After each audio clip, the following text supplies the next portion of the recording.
Hello and welcome to Did You Know Gaming Extra. Today we'll be exploring trivia from a plethora of titles released on Nintendo's first true home console, the NES and Famicom. Despite a few technical hitches just after the Famicom's 1983 launch in Japan, its sales quickly picked up speed, becoming the best-selling console in the country by the end of the following year. Spurred on by the console's success, it wasn't long before the Western world was introduced to the Nintendo Entertainment System. The NES had a memorable lineup of launch games, including Ice Climber, Duck Hunt, and of course, Super Mario Bros. Some games released in both regions were changed during localization, such as the case of The Adventures of Bayou Billy, known as Mad City in Japan. At the end of the game, after defeating the title's final boss, Billy's kidnapped girlfriend, Annabelle, is set free. In the game's Japanese release, it's possible to actually avoid Annabelle by simply walking around the screen without her touching you. By doing this for long enough, she will eventually ask whether Billy has come to despise her for having been kidnapped and putting him through so much trouble to save her. She will then tell Billy that they'll never see each other again before giving a final goodbye. This ending was cut when the game was localized for international releases, along with two other endings. Completing the game on training mode will tell the player that they need to complete the game on normal difficulty to see the ending, and by holding up and select before the end dialogue appears, Annabelle will shy away from kissing Billy, as she fears people might be watching. Another Japanese game with a curious ending is Erika to Satoru no Yume Balkan. After the game's normal ending has played through, the player is able to leave the game running in order to trigger a number of secrets. First, the photograph shown on screen will change to sepia. If the player then waits an additional 55 minutes, the game's music will stop. At this point, the player can press A, B, start, select and left on controller 1 and A, B, right on controller 2, and a new piece of music will start to play.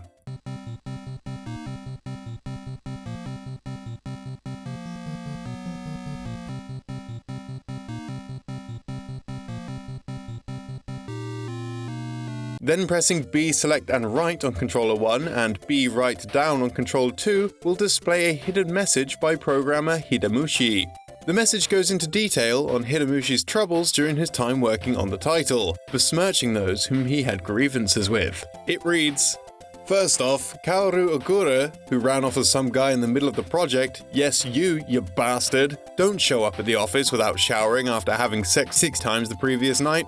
Next, Tetsuya Ohashi, yes you bastard, don't give me your flippant coming in late the day we ship the ROM like nothing's amiss. You can give me all the porn you want, I'm not forgetting that one, all that weight you put on. No wonder you paid out 18,000 yen and still got nothing but a kiss out of it.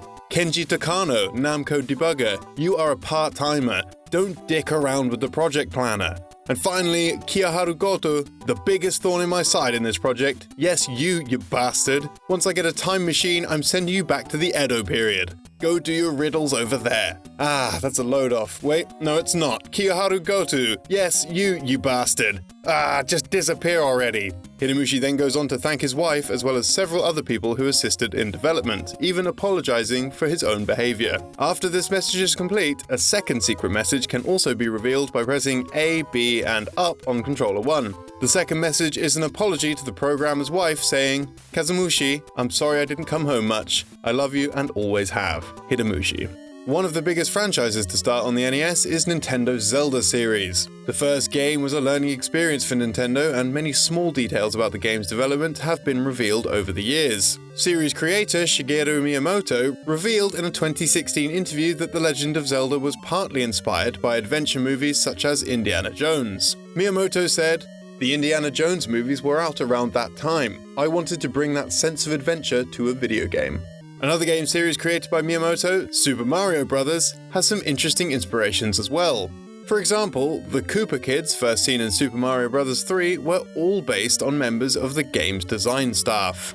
Throughout Miyamoto's illustrious career, he has only had one game to not receive an American release, Devil World. The maze-based video game was released in 1984 in Japan, but due to Nintendo of America's stance on religious iconography in games, it never made it stateside.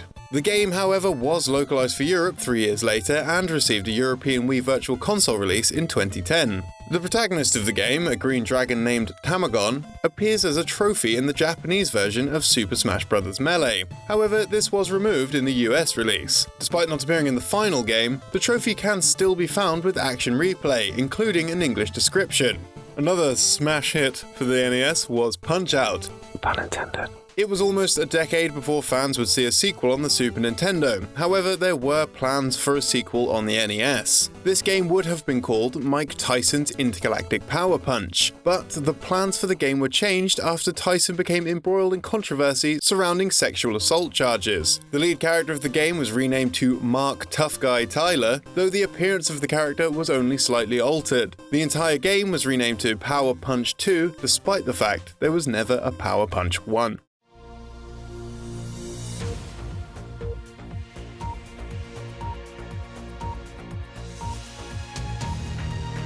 In this episode of We Found Out right after we did the actual recording, in 2009, collector of rare prototype games Jason Dream TR Wilson told Nintendo Age users that not only did he have a prototype cart of Mike Tyson's Intergalactic Power Punch, but that he would also be willing to release the ROM for the low price of $2,000. He eventually settled on $1,500 raised by more than 50 members of the community and released the ROM. Castlevania 2 Simon's Quest featured a reference to Hokuto no Ken, aka Fist of the North Star. Speaking to one of the people in Ondol, they will utter the line, "If the Death Omen star is sighted, it's over." In the Fist of the North Star, if the Star of Death can be seen while two warriors battle, one of them is sure to die. This reference was clearly lost in the initial lackluster translation of the game, with the line being localized as, "Don't look into the Death Star, or you will die." This is most likely due to the fact that Fist of the North Star wasn't popular in America at the time. Funnily enough, many Americans mistook the line for a reference to Star Wars and its Death Star. A game that never got its release anywhere outside of Japan was Metal Slader Glory. The adventure game spent 4 years in development, an entire year of which was spent planning director Yoshimiro Hoshi's ambitious vision.